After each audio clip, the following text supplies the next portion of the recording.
30% నమోదైంది పోలింగ్ శాతం. అయితే ఇది మీకు పాజిటివ్ సైనా ఏదైనా డౌట్గా ఉండే సైనా ఎట్లా చూస్తారు దీన్ని జార్ఖండ్లో? డెఫినెట్గా ముందుగా ప్రేక్షకులకు ఏయో ప్రేక్షకులు తర్వాత తోటి ప్యానలిస్టులకు నమస్కారం చెప్తూ ఈరోజు అఫ్కోర్స్ మీరు అన్నట్టు ఫేజ్ 1 ఎలక్షన్స్ అయిపోయినాయి జార్ఖండ్లో. సో మీరు అన్నట్టు 70% దాకా ఓటింగ్ అయినప్పుడు విచ్ ఫ్యాక్టర్ ఫేవర్స్ కాంగ్రెస్ అన్నప్పుడు డెఫినెట్గా కాంగ్రెస్కి ఫేవరబుల్గానే ఉంటుంది అని నా నమ్మకం. ఈ పర్సంటేజ్ ఎక్కువైనప్పుడు.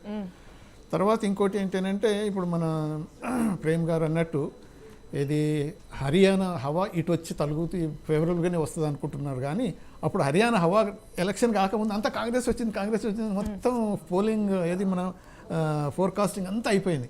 కానీ ఫైనల్గా మాత్రం ప్రజలు వేరే తీర్పిచ్చారు. సో అలాంటిదే ఇక్కడ కూడా జరుగుతుందని నా నమ్మకం.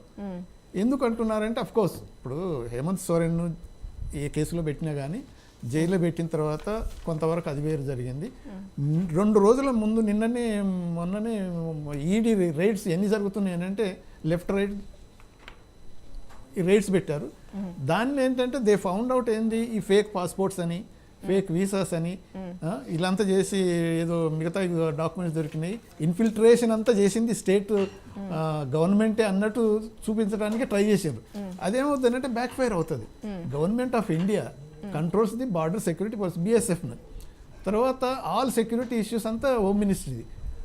యాక్చువల్గా వీళ్ళు చేసే దాన్ని బట్టి చూస్తే అర్థం చేసుకునే వాళ్ళు ఏమనుకుంటారంటే ఓహో అయితే మీరే తీసుకొచ్చి ఇక్కడ పెట్టి వీళ్ళని బ్లేమ్ చేస్తున్నారా. రోహింగ్యాస్ అన్నారు అనుకోండి, బంగ్లాదేశ్ అనుకోండి, ఎవరు కంట్రోల్ చేస్తారు? Jharkhand government state government control చేస్తుందా? అంటే ఇటువంటి వేరియస్ ఫ్యాక్టర్స్ చూడబోతే ఏమవుతుందంటే అఫ్కోర్స్ ఇంకా ఫేజ్ 2 కూడా ఉన్నది. సో ఈ అన్ని కన్సిడర్ చేసినట్టయితే ఏమవుతుందంటే ఫేవరబుల్ కండిషన్సే కాంగ్రెస్కి ఉన్నట్టు మాత్రం. అంటే హేమంత్ సోరెన్ గారిని జైలుకు పంపడం సానుభూతి క్రియేట్ చేసిందే అంటారు కొంతవరకు. అది నేను అంటలేదు 100% సింపతి వచ్చేసి గెలుస్తుందని అంటలేదు. కొంతవరకు ఏంటంటే అది నెగిటివ్గానే ఏది బీజేపీకి నెగిటివ్ అయింది. ఇప్పుడు ఒకప్పుడు ఆ బఘేలాను ఏది ఛత్తీస్గఢ్లో 2 రోజుల ముందు ఆ స్కామ్ని తీసుకొచ్చి ఎక్స్ప్లోర్ చేశారనుకో, ఆ ఇష్యూ వేరైపోయింది. బఘేలను తీసుకుపోయి ఎక్కడ పెట్టలేదు, ప్రజలు ఏమనుకోలేదు. ఓహో నిజమేనా జరుగుండో జరగకపోవచ్చు, అది సంగతి వేరు సంగతి. కానీ నెగటివ్ ఎఫెక్ట్ పడ్డది ఆ గవర్నమెంట్ మీద. కానీ ఇప్పుడు హేమంత్ సోరెన్ అప్పుడు ఏదైతే అరెస్ట్ చేసి లోపల పెట్టి ఏం చేశారో తర్వాత బయటకు వచ్చిన తర్వాత కూడా మళ్ళీ జేఎంఎంను చీల్చనీకి ఏదైతే బీజేపీ ప్రయత్నాలు చేసిండ్రో అవన్నీ కొంతవరకు ప్రజలకు తెలిసి ఉంటుంది.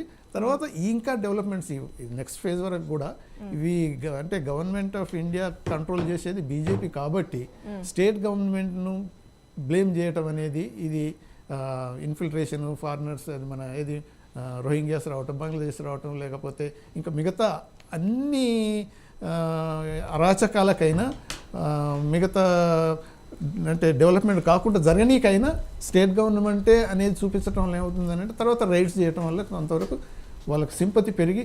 సింపుల్ ఎగ్జాంపుల్ చెప్తాను, మనం డాక్టర్ వివేక్ 2 రోజులు కాదు 48 hours ఎలక్షన్ ముందు రైడ్ చేయడం వల్ల బోల్డ్ అంత % పెరిగిపోయింది తన ఓటింగ్.